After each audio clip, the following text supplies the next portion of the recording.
हम properties of blood पढ़ चुके हैं। अब हम इसके सेलुलर पार्ट में रेड ब्लड सेल्स यानी एरिथ्रोसाइट को डिस्कस कर लेते हैं। डेफिनेशन है इसकी, the red blood cells are oxygen carrying haemoglobin containing the non nucleated cells present in the blood. यानी ये ऐसे सेल्स हैं जिनमें न्यूक्लियस नहीं होता। ये हेमोग्लोबिन प्रोटीन को कंटेन करते हैं और ये हेमोग्लोबिन ऑक्सीजन को कैरी करती है।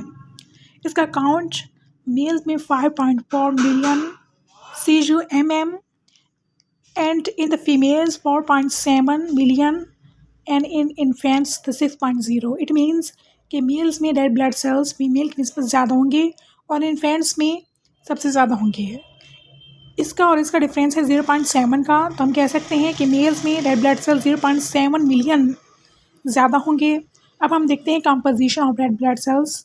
रेड ब्लड सेल्स जब मेच्योर होंगे they do not contain the mitochondria and they do not contain the nucleus and they only contain the haemoglobin.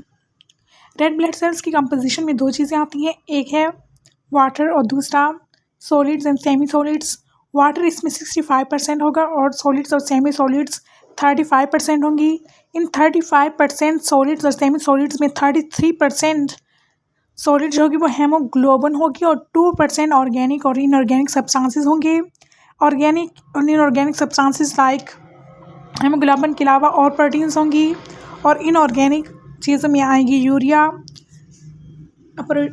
Amino acids, carotene और कोलेस्ट्रॉल और फास्फोलिपिड्स etc।